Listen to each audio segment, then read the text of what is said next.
From coffee, we have two more presentations and then a discussion. Let me just check. So the first presentation is Antonella Fresa. I know that you are here, but the second one is by Kirsten Christmar. Are you here? No. Okay. So it's. I have no cancellation from her. Okay.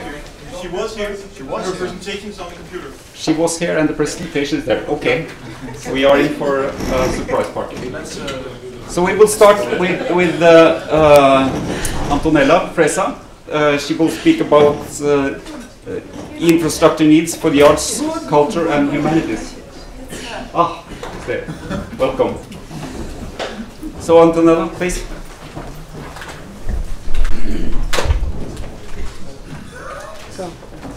Good morning and thank you for the invitation. It is always interesting and a pleasure to meet in the occasion of your workshop. We find it inspiring for progressing in our work. I'm going to continue on the line of the presentation just before coffee because we are working in the domain of the arts, culture and humanities with the specific focus on what we call the digital cultural heritage.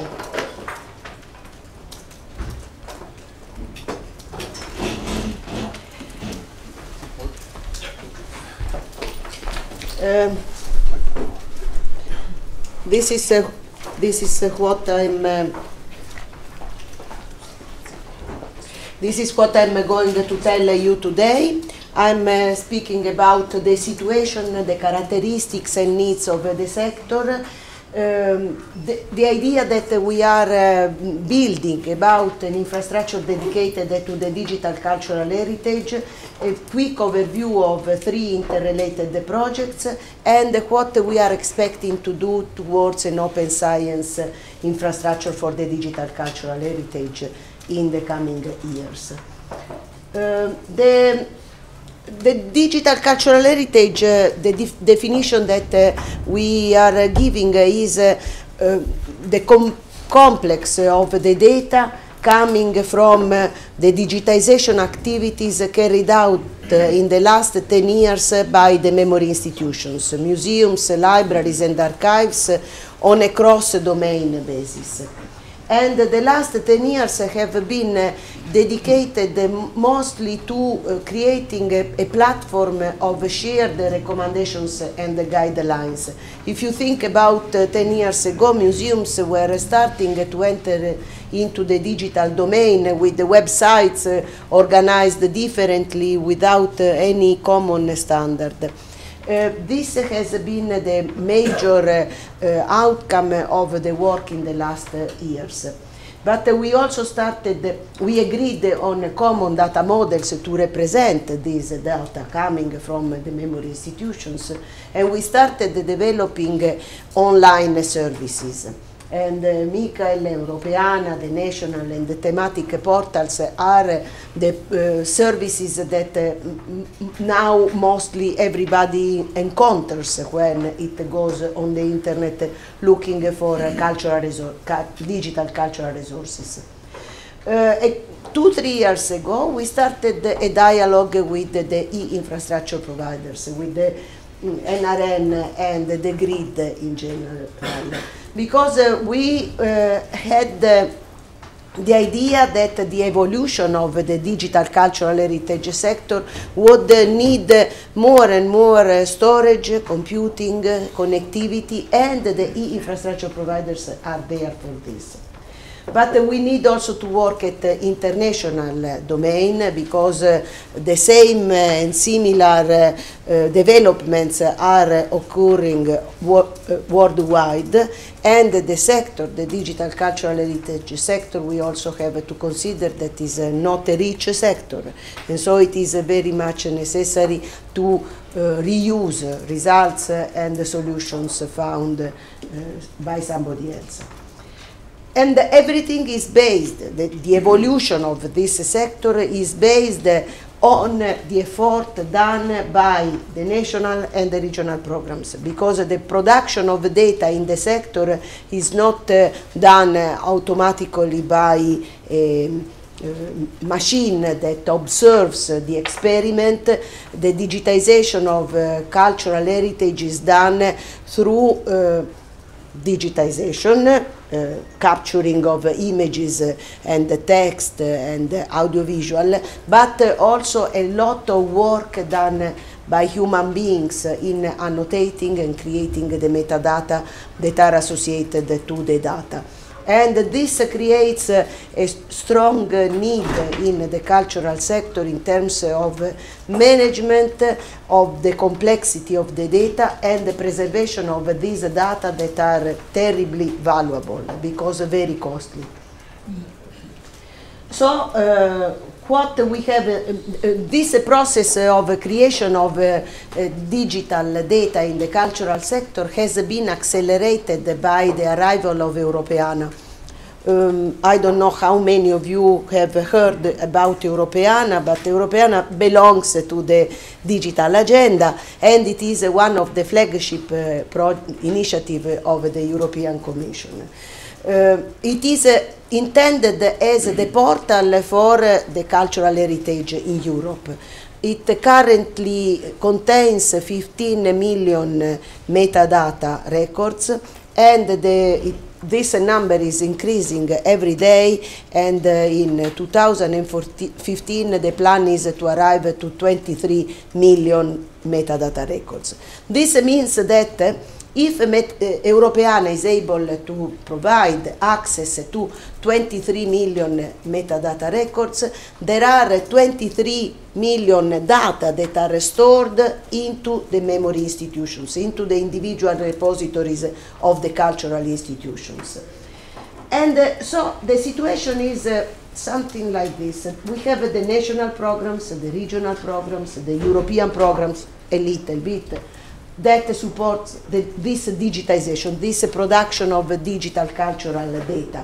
Then we have the portals, international, such as Europeana, but also the World Digital Library, and the national, the regional, and the thematic portals. And often they overlap. And the researcher, the user of the digital cultural data, is confronted with the problem that all of us know: different interfaces, different rules, different rights management. Remember that in the cultural sector the rights have a central role for accessing the data. The idea of an infrastructure dedicated to the digital cultural heritage is to work towards a data continuum, a place where it is possible from the interface that each researcher has decided to use to access this data continuum. And what we are looking for is, first of all, storage and preservation. This is the first priority in the cultural sector. Access facilities that should distinguish between the access of those who produce the data and who need to deposit their data in the infrastructure, and the researchers, those who consume the data. And sometimes produce, but not on a mass level as the memory institutions.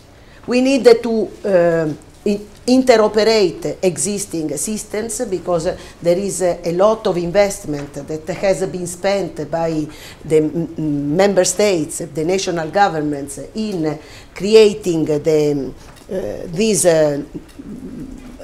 repositories, and we cannot imagine that this will be restarted with the advent and the arrival of a new infrastructure. And eventually visualization is arriving as a next step. Visualization of 3D models, of virtual environments, of complex visualization of complex data sets. This is not yet a priority, but it will soon arrive. So the idea is that we are not really building a new infrastructure, something that does not exist. We are mostly creating the conditions to make interoperable, more accessible and more performing repositories that already exist. We are expecting to produce an impact on the infrastructures because it's a new domain, on the cultural heritage because it will be better served, on the research where the researchers will have the possibility to access this data continuum, but also in other sectors, because the data from the cultural sector have a strong potential in terms of commercial exploitation. Just to give a couple of examples, in addition to the educational sector, the cultural tourism and the creative industry. And these are demanding data, and the cultural data from Europe are an extreme rich asset that is not yet exploited.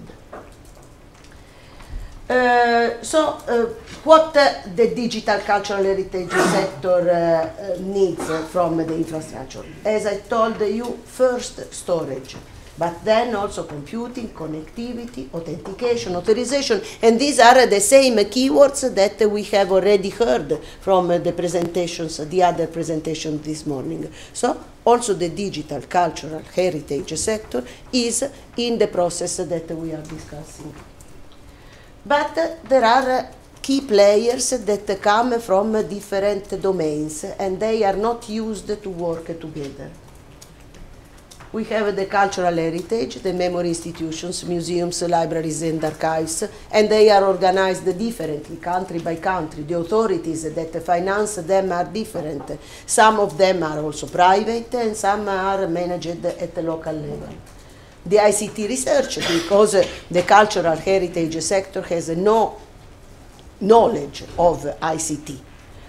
The e-infrastructure for the reasons that were discussed before, and the arts and humanities, because eventually where all these data coming from the digitization processes are possibly stored into an infrastructure where they can be accessed as a data continuum, then this data should be used for the research in the humanities and in the arts. So there are 4 domains that are not used to work together, that belong to different authorities at the national level, that are organized differently in each country, that needs to cooperate.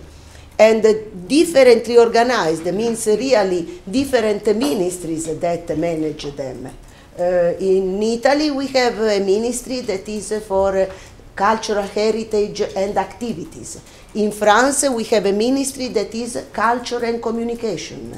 In Hungary there is a ministry that is national resources. In Slovenia now they have a ministry that is culture, education and research. So it is, when we speak about national programs, it means to make a study in advance to know what we are looking for. So we need cooperation, coordination and communication. Communication means also to speak the same language, and for this reason there are instruments that are coming out, such as this is a communication platform, which is a private initiative, but where people deposit their articles, their ideas, in order to establish this dialogue. So I should say that we are still in the preparatory phase.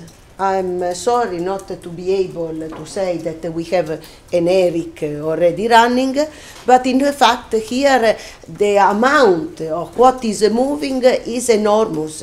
We are touching the most important asset of Europe, where Europe has a priority worldwide that is not yet known. So we have a strong preparation phase, a long and complex preparation phase that is going on. So the first activity that we did was to define a set of priorities among the services that are needed for the sector. to advocate with the stakeholders that, as I was saying before, belong to different organizations, to create awareness, trust building, and to run experiments, because it was said this morning, experimenting, putting our hands on the processes is fundamental. To be open to international cooperation and to establish a community that is made of different actors belonging to different groups speaking different languages. And to do this, we are working on 3 projects. One has just finished in March, which is DCNet. DCNet has been an ERANET, which has established the priorities and the joint programming.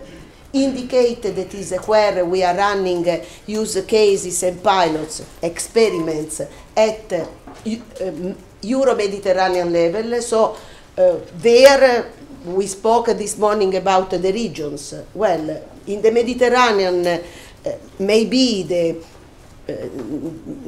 infrastructures have started to work, but I should tell you that in the cultural sector in the Mediterranean it has been very difficult even to organize meetings.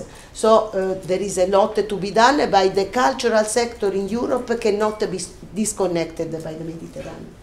And finally, the last project that will start in October has taken the first priority from the study of DCNet, which is the digital preservation, and it is going to develop a roadmap for preservation. They overlap in terms of timing and partnership, and certainly they cope with the same objectives. DCNet, as I told you, has been an ERANET with the main outcomes that are the service priorities and the plan of joint activities. The services have been segmented in services for the creation of online data resources, for managing and adding value to content, and to support the virtual research. And this is the priority of the services. There is a publication that has been produced and that can be downloaded from the website, and we are doing a large communication campaign to inform the other sectors about these priority services. Indicate is working and will complete its work in October on these themes that are the long-term preservation, the virtual exhibitions, the geocoding of cultural content. So we are tackling different domains of the services. The use of the grid for the digital cultural heritage sector, and here we are using the same paradigm of the e-science gateway applied to the cultural sector, and we developed an e-culture science gateway through which it is possible to simply enter on the grid to access digital cultural repositories. And we have deployed on the clouds semantic technologies. We used Amazon EC2 for the reasons that were mentioned this morning, because that is available, and we are very much interested in hopefully take part to the results of the study that is going on.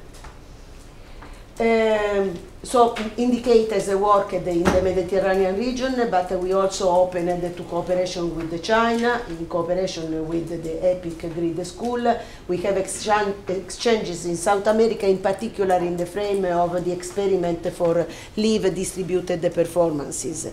And here a totally new domain is opening that is that of the performing arts.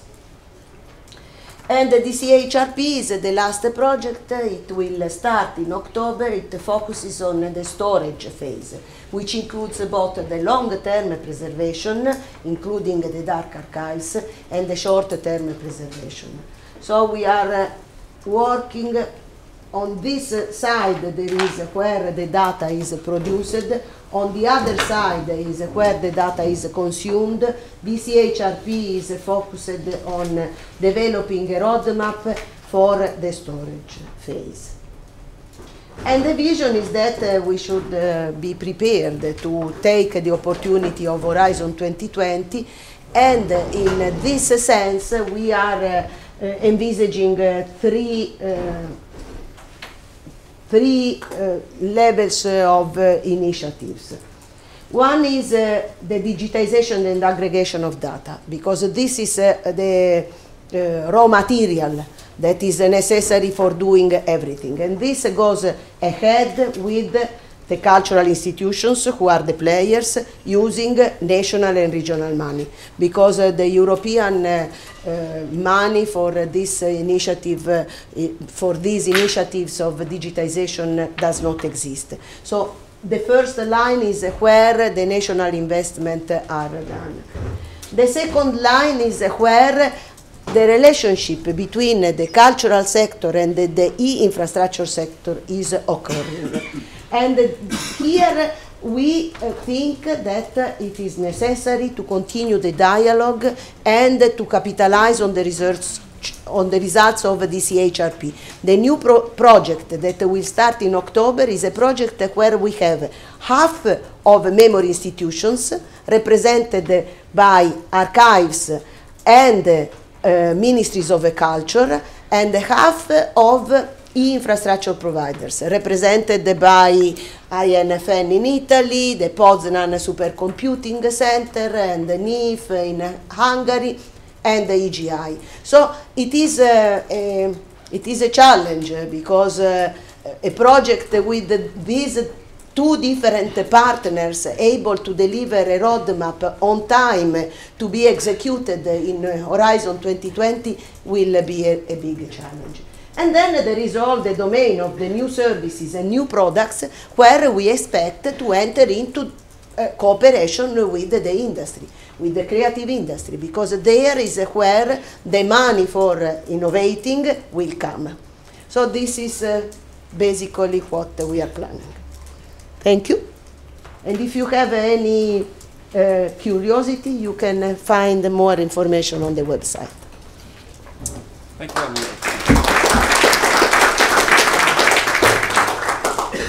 So, questions for Antonella?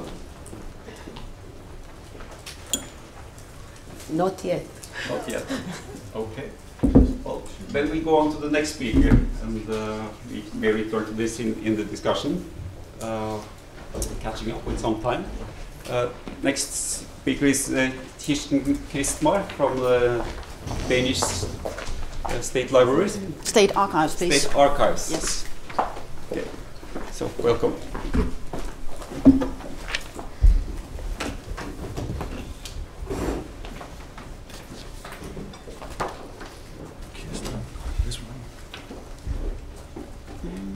Yes.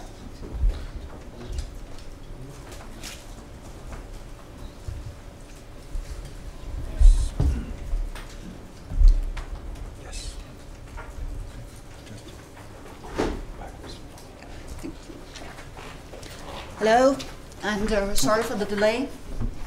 My name, oh, sorry. Yes, can you hear me? Yes. Hello, and sorry for the delay. My name is Kirsten Kristmar, and I am head of the Department of Appraisal and Transfer at the Danish National Archives. One of our main tasks is to ensure the transfer and long-time preservation of digital records created by the Danish public sector. We have been performing this task since the beginning of the 1970s, and we now store about 30 terabytes of data. Until about 2000, we only received data from databases, but since then, the main part of the transfers have consisted of documents from digital record management systems. The amount of data is rapidly growing. My presentation will not only be on the challenges of the National Archives, but also on other heritage institutions, because to a large degree we share the same tasks. And to a certain degree we cooperate. I will mainly take my starting point in Denmark, but will also try to put my presentation into a European perspective. In this connection, you should note that there are big differences between the heritage institutions in the different European countries.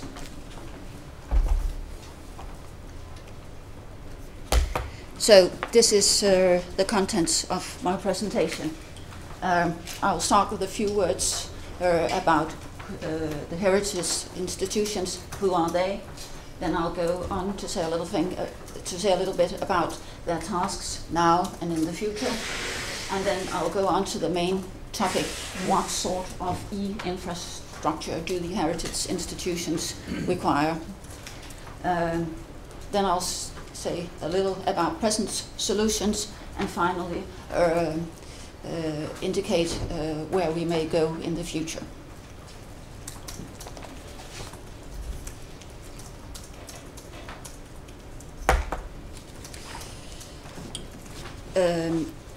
The heritage institutions are, as I think the last presenter said, archives, libraries, and museums. The reason why there are not one sort of heritage institutions is that they work with different sort of objects. Here you can see example of these objects. At the back is an instance of a record, a church record from the 16th century. Records are ingested and preserved by archives. To the left is the sort of objects that museums collect. This is the Danish sun wagon, it is called, from the Bronze Ages. And at the right are books which are traditionally collected by the libraries.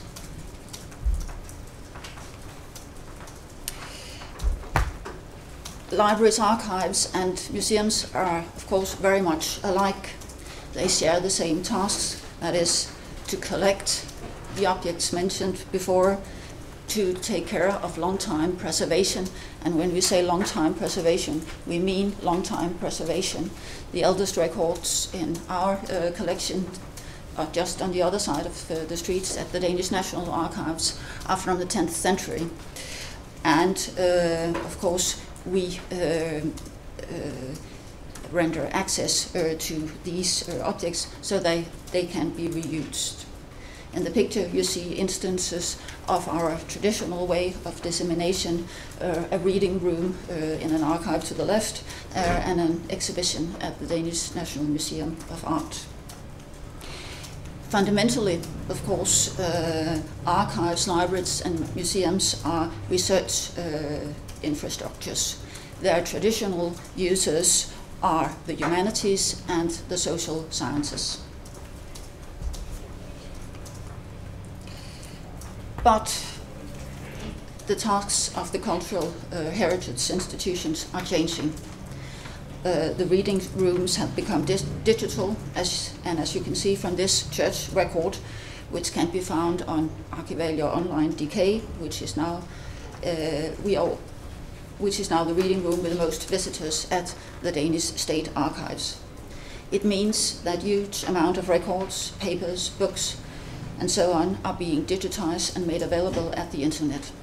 To a much lesser degree, the museums are also making pictures of their collections available in digital form.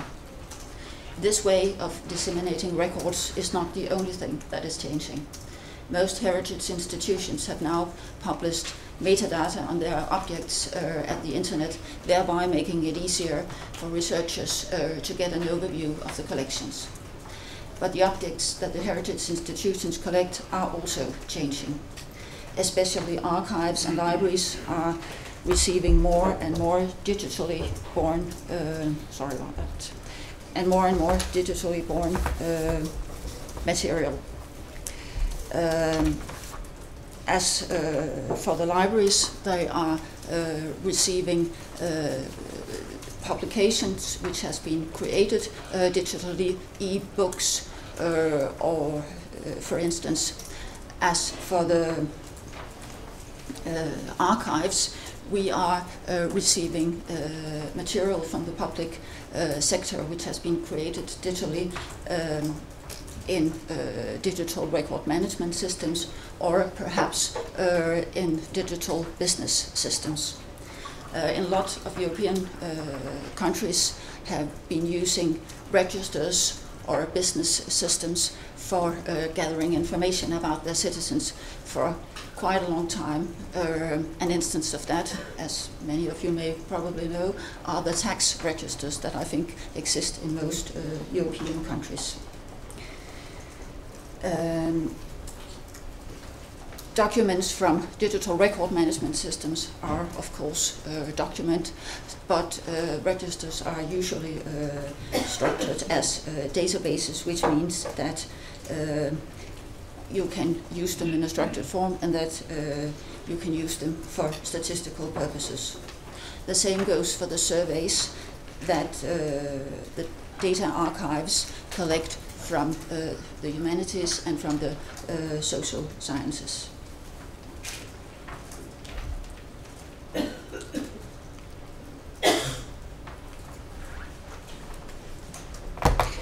So, what sort of infrastructure does the heritage institutions need to meet these new digital changes? Well, they need an e-infrastructure that can support the relevant processes, that ensures security, and some other requirements that I will mention later.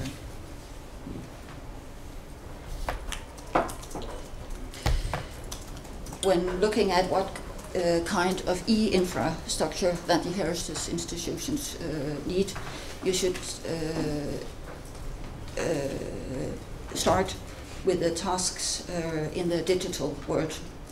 Archives and libraries often use the OAIS model as a starting point for the description of their tasks. OAIS means Open Archival Information System and is a standard for describing a digital archive which originates in the space industry. The main tasks are ingest, data management and archival storage, meaning long-time preservation, and dissemination or creating access to the contents of the archives. Long-time preservation consists of two tasks: physical preservation and logical preservation. Physical preservation is a question of ensuring that data on the storage media used remains unaltered. Logical preservation is a question of ensuring that data can be interpreted by the software available and that you can understand the contents of the data and reuse it. So the infrastructure should support these processes.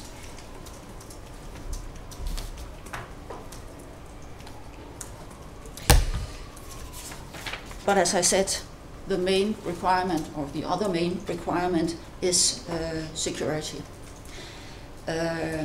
As described in, for instance, the ISO 27000 series, security is a question of confidentiality, integrity, and accessibility.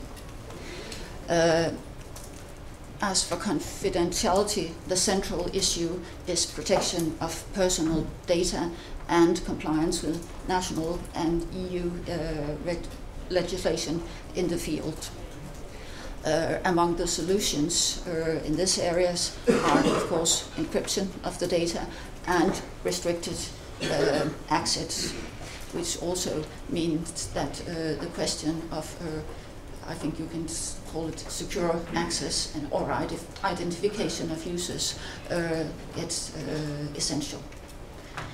The other question is the question of integrity. The central issue here is long-time preservation, both in the physical form and in the logical form, as I just mentioned. Among the solutions for physical preservation in a long-time perspectives are storage of more copies of data at different locations and at different storage media, and this is essential, it's a question of surveying that the storage media remains intact and that data on the media remains unaltered. To ensure this, the common tool, as I see it, is the use of checksums, meaning that the infrastructure should support that you regularly check that your data has the same checksum. As for logical preservation, the main requirement is an infrastructure that supports the migration of data from, for instance, one format to another. Some preservation institutions also have to keep track of what different formats they have stored in their archives. And the last question is accessibility, and this is of course a question of whether the data is accessible when you need it. I think that the former presenter talked about data that is immediately accessible on the internet. A lot of the data that we have stored in our collections are not accessible simply because they contain information on individuals and couldn't, who are still living, and couldn't be made available on the internet. So the question of accessibility also is a question of what sort of accessibility are you willing to pay for. Is near, do you have to have things online, or is near online, or perhaps offline storage a question to be considered. You should note, when discussing the issue of security, that the data owner is responsible for the security of data. It means that the data owner decides which means should be employed to prevent threats against security. It also means that the data owner must be able to control the relevant processes. And I think this is a very important issue to keep in mind when discussing which e-infrastructures are needed in our field.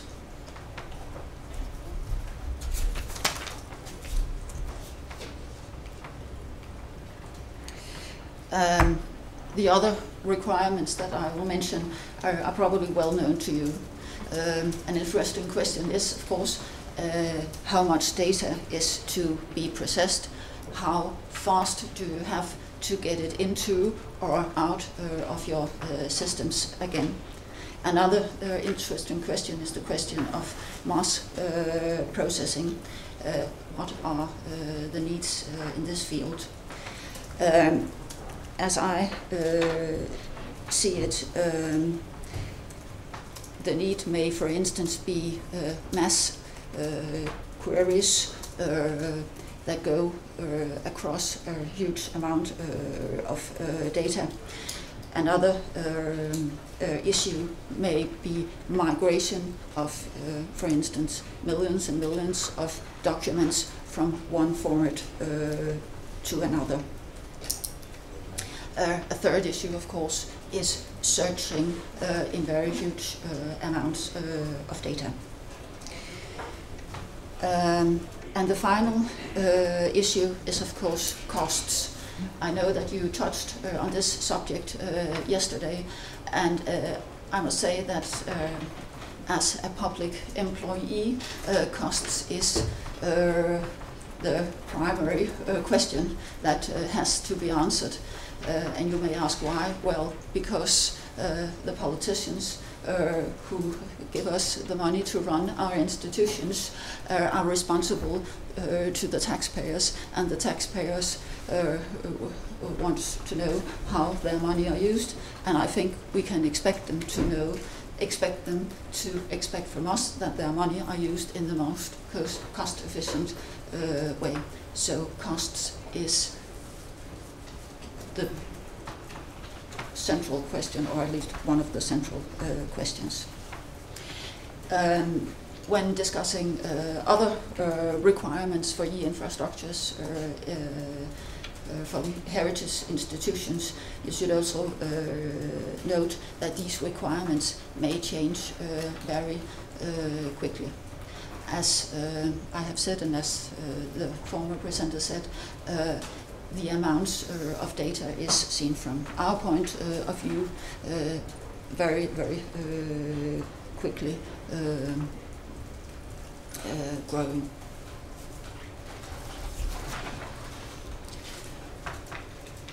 So, to sum up, the heritage institution needs e-infrastructures with well-defined processes that can be controlled. They need a flexible e-infrastructure, and they need to minimize the costs.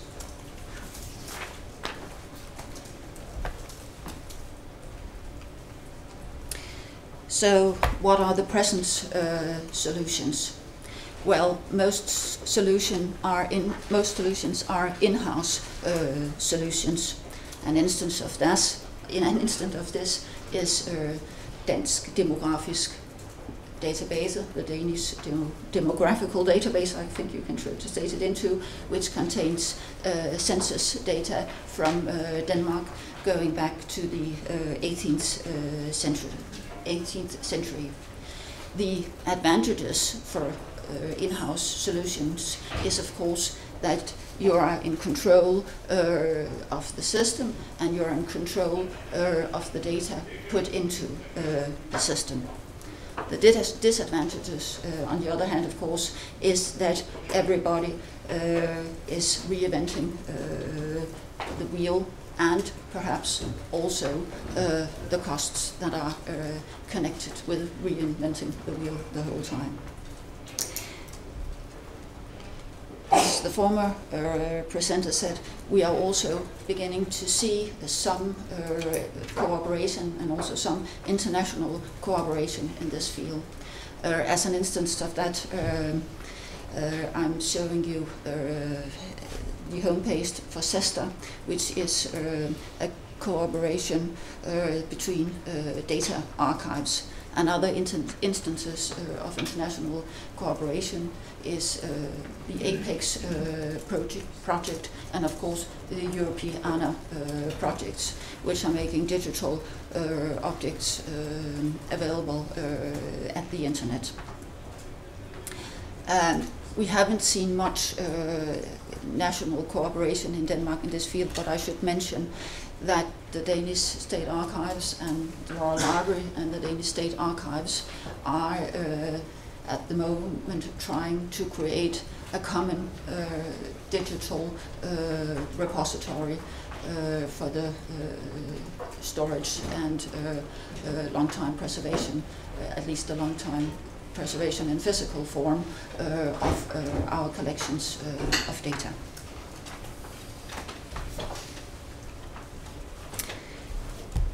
Future strategy. Well, when considering the future strategy in this area, the heritage institutions should take their starting point in their mission, which is to preserve the sources to our common history, and in a way so that they can be identified and reused also across the heritage institutions. They should also look at the future challenges, which are rapidly growing amounts of data and changing requirements. Most of the new requirements will probably come from the users, which may not only be researchers, but can also be other IT systems. Some people have predicted that we will have to put a persistent identifier on all our digital objects so that they can be accessed by other IT systems around the world. That is an instance of this. So the answer to the question of future strategy is probably more cooperation between the heritage institutions and perhaps also other stakeholders. But taking into account the differences between the heritage institutions, their different culture and their different background, and the need for control and for flexibility and the need for minimizing the costs.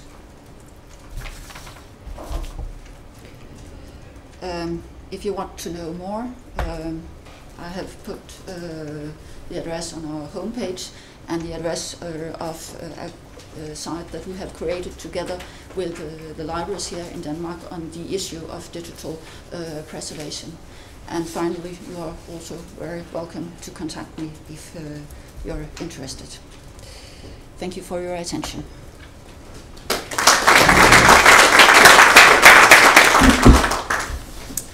Thank you very much. Questions? Oh, several questions. We start with Rosette.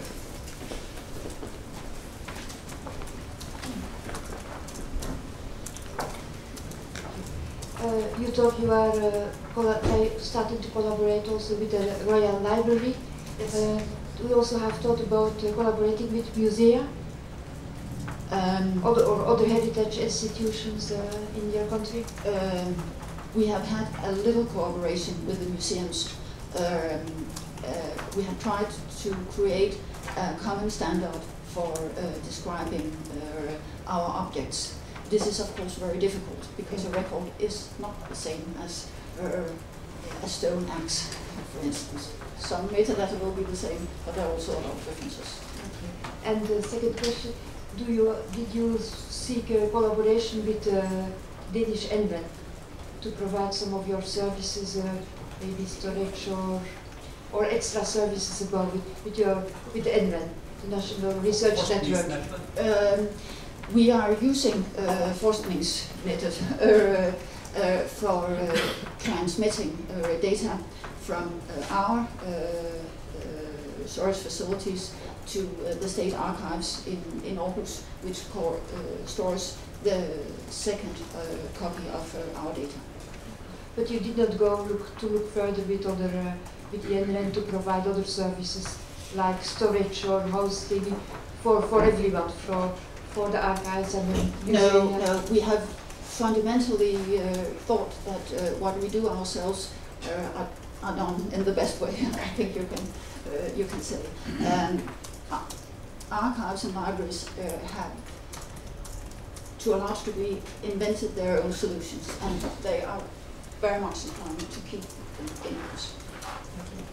This may not be the right thing to do, but this is the way it is. René, you have a comment too? Yes, from the point of view of an infrastructure provider, for me you pose two interesting facts. So the one is we're all in the need to spread our activity out, move away from the hard science and engage with the humanitarians and so on. And in this way what you're doing and what you represent is of course very interesting. Then I observed that actually you have huge amount of data types, much more than we're used to. It's not just bits and bytes, it all ends in bits and bytes, but it's very complicated before it gets to that. So you have so many, and you have so many actors, so many players. So do I get it right that the main challenge is not so much of a technical as it is of an organizational type, such that one might set a technical agenda? So if I as an infrastructure provider should do something about this, how would you recommend I go about it, if you agree with me? Our challenges, I think you're right there, are mainly strategic and perhaps organizational too. We have, at least here in Denmark, and I can primarily speak about Denmark, but here in Denmark we have a preservation standard for digital records. The libraries also have their standard for how they store their material. And one of our main tasks is, of course, to maintain this preservation standard so it's up to date. And in doing so, we are, to a certain degree, cooperating with other national archives in Europe and with other preservation institutions, like, for instance, libraries. Another challenge is getting data from the public sector and into the archives.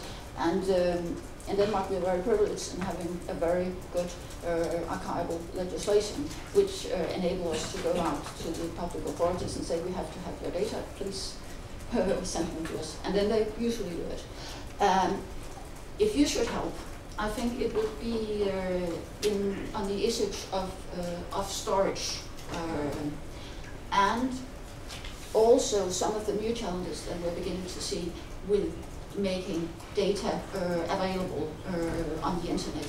This is the amount of data is seen from our point of view growing very, very rapidly. I think that if you go back 2 years, we had perhaps 5 terabytes of data, now we have 30. At the end of the year, we may have 60. So to us, this is growing very, very quickly. Does this answer your question? Yeah. Does storage?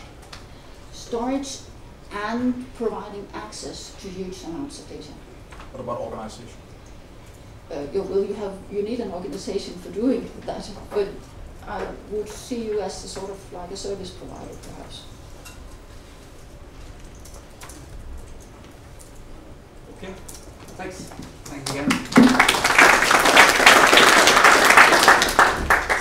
So we are now going to shift gears a little bit.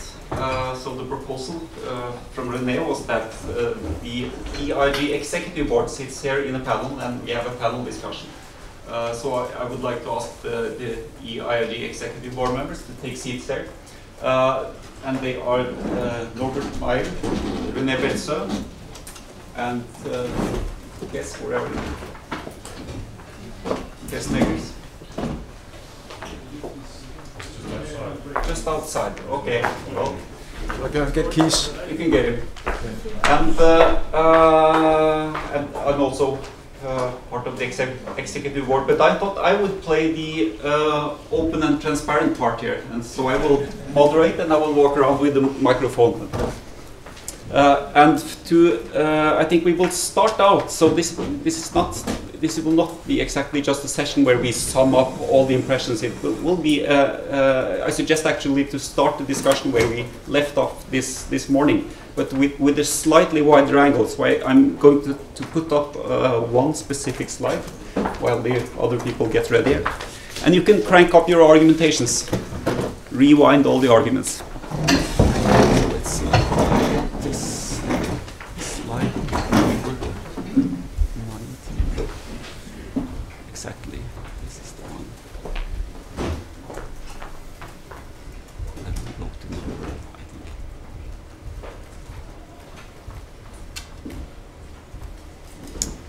Yes.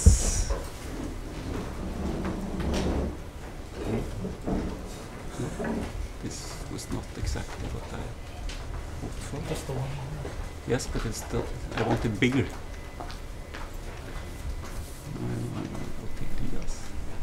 How do I get it bigger? I think it is big on the floor. Oh, it's different. Okay, now I see it. Okay, so why don't we try to make a small abstraction here? So instead of thinking network, we replace network with something else, maybe e-infrastructure. So this is the European backbone e-infrastructure, maybe as was suggested yesterday, maybe this is the European e-infrastructure e-IRG. And the other things here are some generic e-infrastructure objects. So what would then a European backbone e-infrastructure consist of fruitfully? And so what is the crucial infrastructure elements and what are the other elements here? So we start from the floor. Patrick. Well, since you are broadening up the discussion, maybe we can go back to the original title of the discussion. What are the greatest European e-infrastructure challenges? Of course, that is one of the challenges, but maybe if you generalize a little bit, you see all these cloud developments coming up. You see the discussion between what kind of networking infrastructure we should pay from public sources and where can we obtain services from the private sector. And maybe the largest challenge is to make sure to what extent we need publicly funded and publicly organized e-infrastructures, whether that be grids or computers or networks, or where we obtain these services in a virtual way of, let's say, a cloud services. You know, you define what you need and you get it because someone is delivering it. And if you see that the professionalization of all the cloud services is going in a very, very fast pace, which is hardly to cope with from, let's say, the public management ways. And I think also in terms of networking, maybe it is different there than in providing computing silos and data storage. But in the end, maybe they'll hit the same kind of problem. You know, do we have to invest in our own infrastructure, or is it going to be there somewhere and we just obtain it as a service? Thank you. Should we circle? We circle now over the panel here. So answering your question or commenting your question, because that's not an answer. I think nowadays, and we have seen also several presentations, definitely we will talk about the distributed infrastructure, yeah? But we don't know really the governance and the structure nowadays. So and the approach is bottom up, yeah, not top down, bottom up. So if we define and we really don't know what are exactly the requirements coming, especially for data infrastructure and for data management. That's a starting point for data nowadays. I would say that's the same step we had several years ago in terms of grids, yeah, which are grids and HPC, which are a little bit ahead in terms of for the instead than the data infrastructure. So talking nowadays about the governance and structure, I think it's a little bit too fast. We have to see what really the requirements here. And the biggest challenge, I would say, I agree with Patrick, that's the industry, and the question how the science and the industry can use, if can use, yeah, a common infrastructure. That's a question. But I would add also two others. That's the preservation, especially for data curation, especially for data, and for the whole infrastructure is the sustainability. I'm taking part in several bodies, and there is still a question how we should. What's the reference model for sustainability, and nobody knows and has really an answer today. And again, especially for data, when we are talking about 50 years, yeah, of sustainability, because that makes sense for archival data, yeah. That's a question, yeah. Yeah. So I don't have the answer right now. René, you want to comment? Yeah, I think that taking the point of the right from this picture here, I think that one of the big questions is to what extent do we consolidate, and that's a good thing, but it then becomes monopolies, and the monopolies then steer the agenda and in a way tend to kill innovation. So in my view, we should look at this when we build these institutions in Europe. For example, Jean praised EGI, EU debt, and so forth. That we do not create these monopolies which then do hamper innovation. So in my view, we should constantly have other activities going on in parallel which provoke these monopolies, if at all to have them.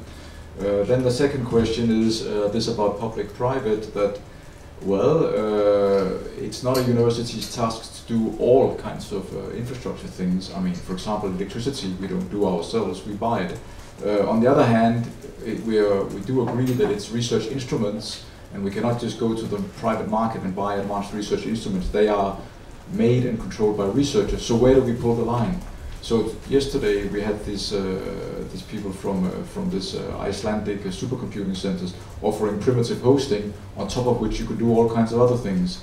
Now that might not be the time for this yet. It might be. I don't know. Then we heard about the cloud today. That's another example. A final thing is this about when we do we subsidize into hardware or into people? really this is also a challenging question. Yeah, I think the real challenge at the moment is that we are moving from looking from the network perspective from a communication infrastructure to a research infrastructure. When the internet started, we first got a communication tool that was completely new and open for any use you wanted to make out of that, and that created a lot of new services that were not available in the PTT infrastructures. Now the researchers are not only needing to communicate, but they need to use resources elsewhere from all kinds: computing, storage, grid services. The challenge that we have is to make that as easy as possible for our user community. That means that they need to have a simple system to combine the services they need for their experiments, for their projects or whatever. And we need to develop the tools, because this is not coming out of the commodity market. Where the market provides commodity services, there's no need for us. We should just allow everybody to buy them. The challenge now is to use the economy of scale of the commodity services where they are available, and at the same time mix them with advanced services that we have to develop with our users, and make a very easy system where new services can migrate also to commodity market services, because that will make them cheaper in the end. And this is a cycle that goes on and on. But currently the big change is that it's no longer just a communication network, it is an essential tool to create this research infrastructure, and there we need to collaborate with much more partners to make that as seamless as possible. And this cloud picture is an example. If we would make a hierarchical system like the PTTs had before, we will end up with a rigid system that is not capable of translating the new technological developments and matching that with the new research needs. So we need a much more flexible system. And here, as Paul said, the internet showed us the way by allowing exchange points where you can easily connect independently of anybody else. And everybody who connects enhances the infrastructure. And the only thing you need is to agree on interoperability standards and protocols, and that's where we have to join forces. Once you have agreement on that, everybody can develop the infrastructure at its own speed. And of course our goal is that the most advanced infrastructure will be everywhere, but it will not be possible to do that at the same time everywhere. And then it doesn't make sense to allow everybody to wait until the last one is ready. And certainly the rest of the world will not do that, and we better in Europe take that same approach. Thank you. Yeah, thank you. Well, over the last decade, we have seen the emergence of a lot of setup for common e-infrastructures in Europe, and there's been due to the assumption that we need some kind of common e-infrastructure for different research projects. So research infrastructure need an e-infrastructure to run. But also we have seen these different research infrastructures building their own parallel setup. What we also seen today was the Helix Nebula setup, where you see them actually clustering together, the research infrastructures, and trying to say, can we actually work together to build something that we can share? So my question is, over the last decade we had this top-down approach to say, well, we would like to enforce or push everybody in the direction of using one shared common e-infrastructure for the research. But also we have really seen that this has not been the case. We have this parallel infrastructures. So is it time for reconsidering this idea of a common e-infrastructure and just leave it to the projects to form their own clusters of collaboration, or should we continue this direction? Well, if you want to allow innovation, then it's impossible to make a single approach, because diversity will be essential, and you have to try out different things, and you will keep the best and you will drop the ones that don't work. So, and by the way, the word research infrastructure, I was not pointing to a certain big machines or whatever. I used it in a more generic term, and maybe that's dangerous because RIs are used for singletons or whatever. So maybe the word e-infrastructure would have been a better way then, but of course that is also not well defined. In my view, people should be able to develop new tools in their disciplines if they were the first to hit a new challenge. And then many times the same solution can be applied by others who have not saw that opportunity because, for whatever reason, but then they can embark on that. And in that sense, the challenge is to have a common interface to a very rich environment. And in that environment, the users should be able to pick and choose what they can use. And that will generate new ways of working.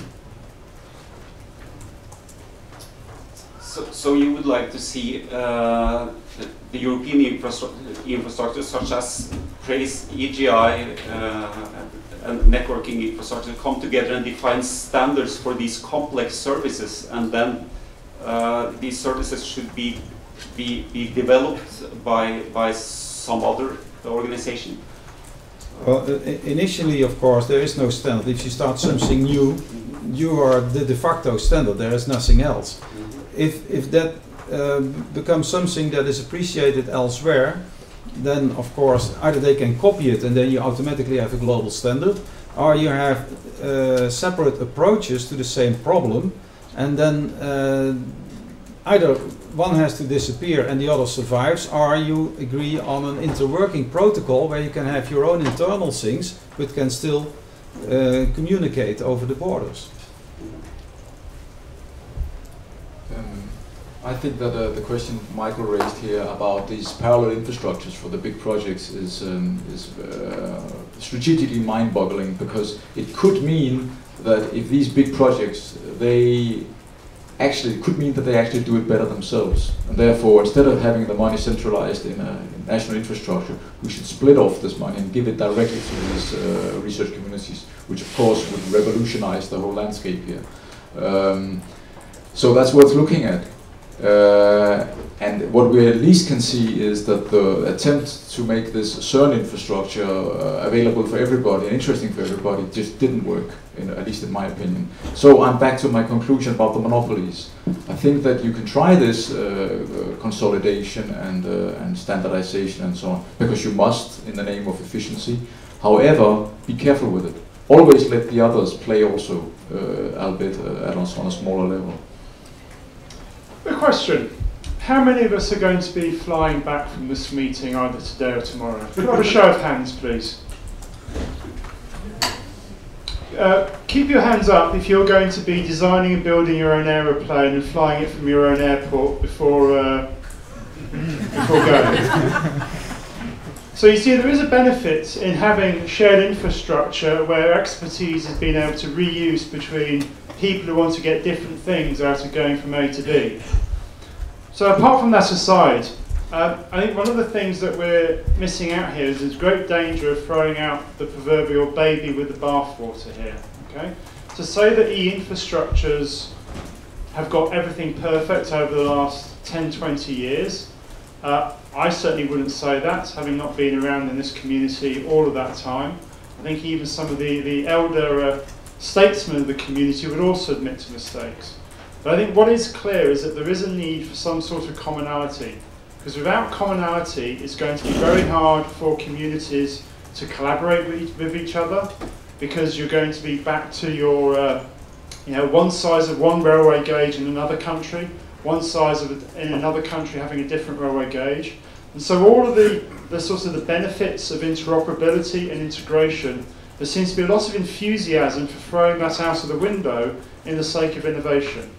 So I think we need to be really careful about how much innovation we need and where we need it, and we should certainly encourage that to take place, but also where, for the sake of our research communities, as to trying to adopt technology, adopt infrastructure, and use it to do research, we should constrain ourselves and provide them with some standards and something that's usable so they can actually do something productive. Response from Yeah. I agree on the common infrastructure. The starting point is I think the user, yeah, and the access. Currently in Poland we are closing or finishing a national project with six services, which will be deployed in a national network. And just only for the 6 services, there is a big discussion how the access should look like. Yeah, from the user point of view, I would like to have access to all the services, but on an easy way. Yeah, the first topic is the identification of the user. If it is different for the 6 services, I think it doesn't make sense. Yeah, it should be a common mechanism and a single sign-on just for services I'm accessing in a national network. Yeah, on a European level, it's much more complicated because we have a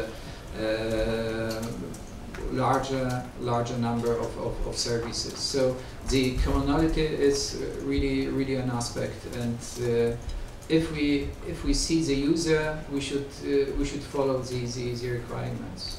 So I think it doesn't matter if we are talking about parallel infrastructures, but important is that we should provide really access to the data, so to information and to the resources. Yeah.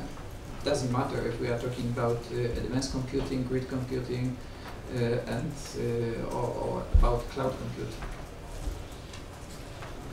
René from Nordnet. I had 2 comments. The first, what really worries me by being here for 2 days is I really see e-infrastructure as pillars or tubes in Europe. Very little interaction. I think that's something we definitely need to change. There needs to be a lot more communication. A solution then that we make one European e-infrastructure monster? Probably not. That brings me to my second part, or the second question is, well, I'm a big favor of innovation. Norton actually tries whatever we can do to push innovation. But if you look at it on the European side, we always run the risk if you make very big organizations that they get monopoly and they get stale and they don't develop. On the other hand, if you take the assumption that I heard from Strategic and from René that we just give the money to the individuals and everything will happen, I think the answer is somewhere in between. Because actually taking Stephen Newhouse idea, just giving money to people who said, you want to fly home to Norway today, build yourself an airplane and infrastructure, you probably will not get that today.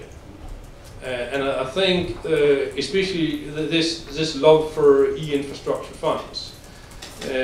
We've been trying that in the Baltic Sea area to create a Baltic ring out of current infrastructure sponsored by Nordnet, Pioneer and others, and then trying to get the Baltic area into this. And this uses of regional funds has been extraordinarily slow, despite that we and the Nordic Council of Ministers have been putting a lot of energy into it. I think we should be very careful finding the right mechanisms, because I think we can use the structural funds for helping the individual countries getting their infrastructure up, but I don't think we can use it for European backbone or Asian backbone and stuff like that. So I think we have to be very careful that we don't dismantle the structure, but work on getting that structure better and getting better at having the silos in Europe working together. I think that's the key. Thank you. Comments on that? So you would like to see a bit of both, somewhere in between, but that's too boring. Well, it doesn't have to be boring. Sorry, I don't think in between is keeping the benefits of developing something in common. Because when you think of Sean, you must maybe call it centralized. I really don't think so. Over the last 4 years, we managed to engage a lot more people, both in the governance and the development of Sean. We managed, not just in Sean, but together with others all over the planet, to have them work on some of the standard that Case is talking about.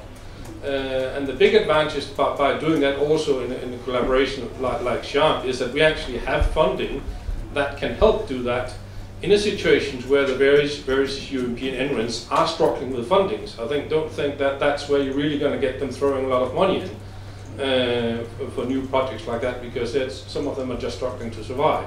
So I think and what we've been trying is also to change on in that sense. That doesn't mean that it's perfect in any way. There's a long way before it gets there. On the other hand, going to the total anarchy situation, I think will bring us in a very dire straits. And it's being careful about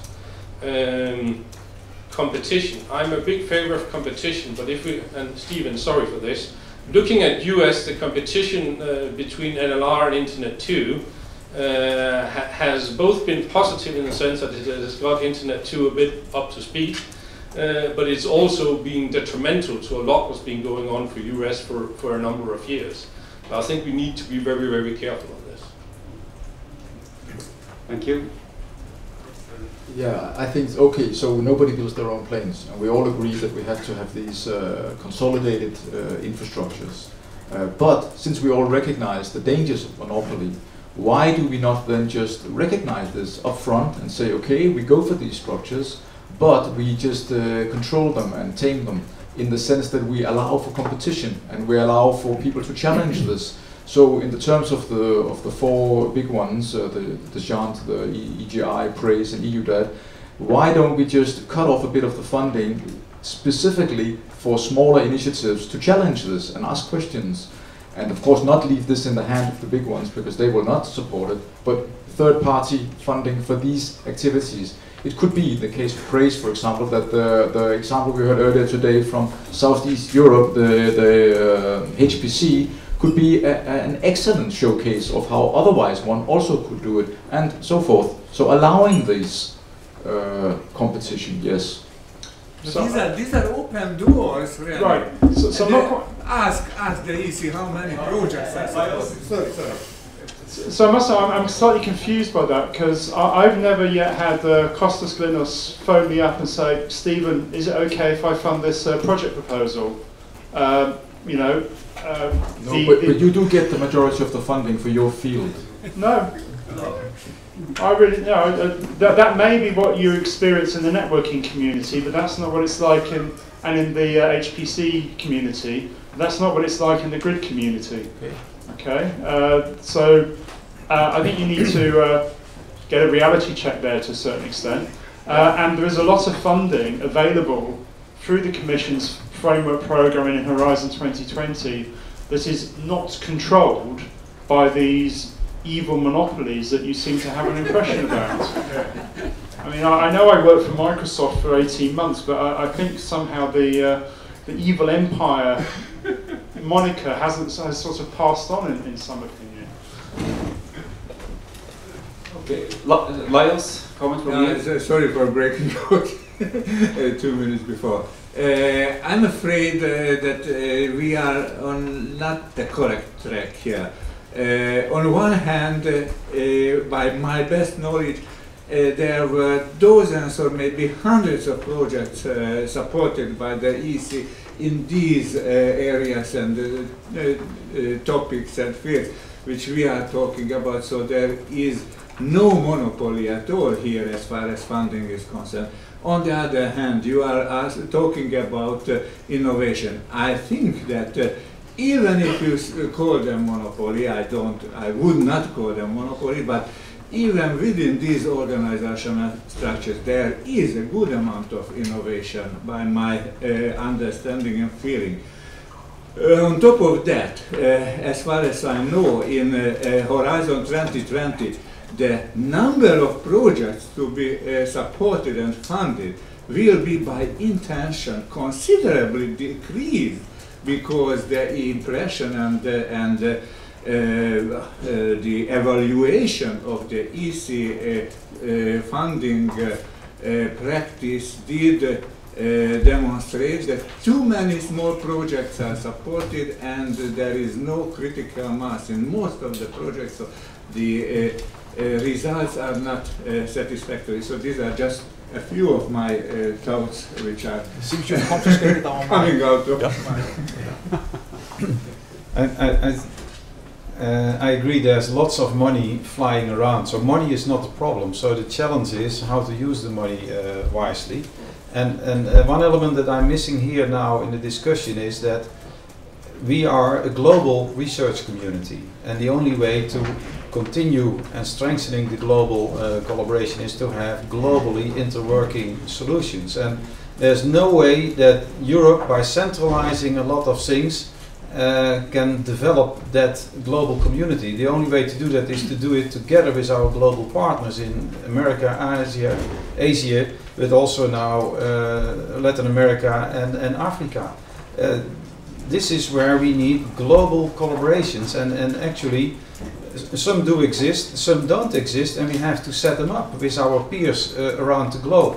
And that, of course, means that we have to find strategy bodies and coordination bodies where we define which interworking protocols do we need, what are the new infrastructure elements. If we have even the research infrastructure, single machines, it would be nice if they have the same user interface if possible, so that we could easily switch from one machine to another in the world, etc. It is these type of challenges that we need to address, and I think there maybe the e-IRG could play a role with their peers across the world. So, any final comments on how on the role that the e-IRG could play on this from you? Good. Okay. Leif.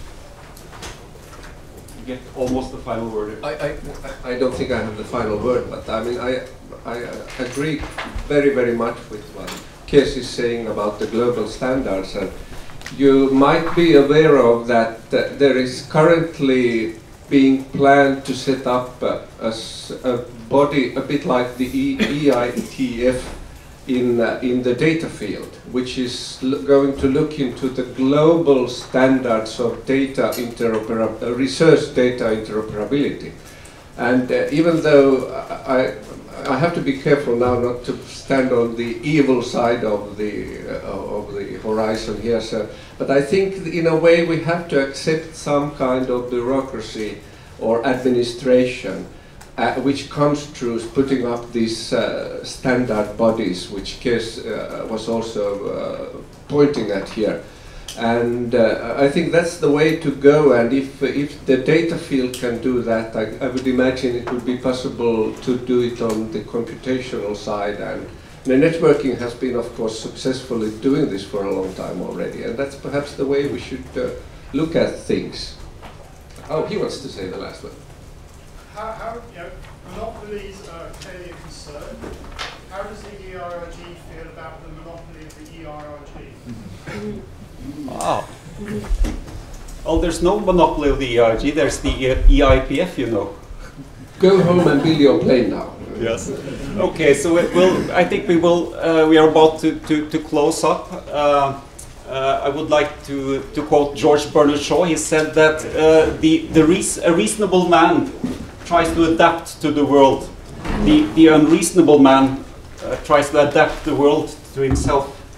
And if there weren't for the unreasonable man, there will be no progress in the world. So I'm very happy that we have so many unreasonable men and women in this audience, and I'm sure that this will provide for much progress in the future. I would also like to thank the organizers, the Danish e-infrastructure collaboration, the Nordic e-infrastructure collaboration, and also Nordinet for arranging all this, providing us with beautiful weather. Now there is lunch for everybody, and for those of you that I will not see over lunch, I wish you a happy flight home. You don't have to build the airplane first.